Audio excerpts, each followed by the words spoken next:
Oke, Assalamualaikum warahmatullahi wabarakatuh. Saya Muhammad Kifari Ramadan dari kelas 2 Debat ITA NRP 29. Pada kesempatan kali ini saya ingin membahas topik testing Y2. Oke, langsung saja untuk topiknya yaitu penjelasan tentang testing, penjelasan tentang macam-macam testing, tentang unit testing, penjelasan fungsional testing, dan acceptance testing. Apa itu testing? Testing adalah sebuah proses eksekusi suatu program dengan maksud menemukan kesalahan. Nah, secara umum pengujian dilakukan untuk menentukan perbedaan antara hasil yang diharapkan dengan hasil sebenarnya. Suatu pengujian dikatakan berhasil apabila menemukan kesalahan-kesalahan yang belum terdeteksi. Nah, target pengujian dapat bervariasi, yaitu modul tunggal, sekelompok modul, penggunaan perilaku struktur, atau keseluruhan sistem. Ada 3 tahap uji yang dapat dibedakan, yaitu unit testing, integration testing, dan system testing. Yang pertama ada developing with test.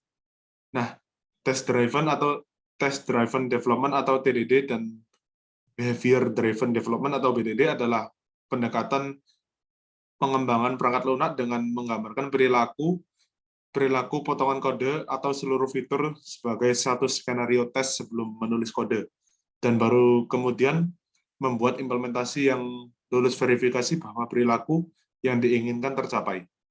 Nah, perbedaan antara test driven development atau TDD dan development driven development BDD itu adalah BDD ini berfokus pada aspek perilaku sistem daripada aspek implementasi sistem yang menjadi fokus TDD. Nah, lalu BDD ini memberikan pemahaman yang lebih jelas tentang apa yang harus dilakukan sistem dari perspektif pengembang dan pengguna. Tapi TDD hanya memberi pengembang pemahaman tentang apa yang harus dilakukan sistem. Dan BDD memungkinkan pengembang dan pengguna untuk bekerja sama dalam analisis kebutuhan yang terkandung dalam kode sumber sistem. Nah, lalu when and how to test. Kapan dan bagaimana untuk ngetes ini. Sementara pendekatan pengujian pertama yang dijelaskan di atas masuk akal untuk proyek jangka panjang dan relatif kompleks. Itu bisa berlebihan untuk proyek yang lebih sederhana. Ada beberapa indikator kapan waktu yang tepat, yaitu proyek sudah besar dan kompleks, lalu persyaratan proyek mulai menjadi kompleks, proyek tumbuh terus-menerus, proyek dimaksudkan untuk jangka panjang, dan biaya kegagalan terlalu tinggi. Lalu testing environment setup. Y2 secara resmi mempertahankan integrasi dengan framework untuk testing, yaitu Codeception, yang memungkinkan Anda membuat jenis pengujian berikut, yaitu unit, untuk memverifikasi bahwa satu unit kode berfungsi sebagai yang diharapkan. Lalu ada fungsional, yaitu memverifikasi skenario dari perspektif pengguna melalui emulasi browser, dan acceptance, yaitu memverifikasi skenario dari perspektif pengguna browser.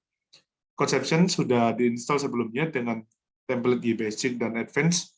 Jika Anda tidak menggunakan salah satu dari template ini, Codeception dapat diinstal dengan mengeluarkan perintah konsol berikut. Ya, seperti ini perintahnya. Lalu ada unit testing. Unit testing ini memverifikasi bahwa satu unit kode berfungsi seperti yang diharapkan. Artinya dengan parameter input yang berbeda, pengujian memverifikasi metode kelas mengembalikan hasil yang diharapkan. Nah, unit testing ini biasanya dikembangkan oleh orang yang menulis kode yang sedang diuji. Pengujian unit di Y dibangun di atas PHP unit dan opsional. Coefficient sehingga disarankan untuk membaca dokumen mereka, yaitu ini dokumennya. Lalu ada functional testing.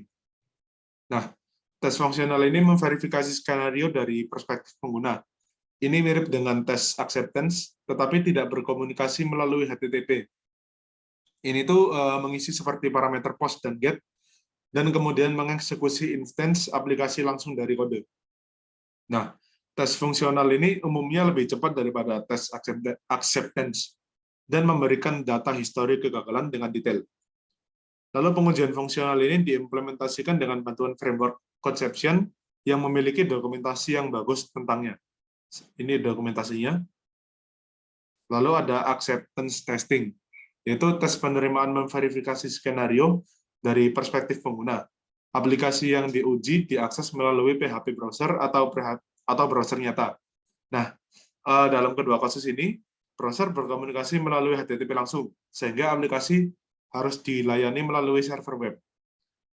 Pengujian penerimaan ini diimplementasikan dengan bantuan kerangka conception yang memiliki dokumentasi yang bagus tentangnya. Ini dokumentasinya, bisa dicek sendiri.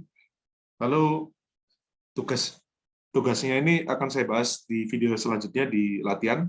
Maka dari itu, cukup sekian dari saya. Terima kasih. Wassalamualaikum warahmatullahi wabarakatuh.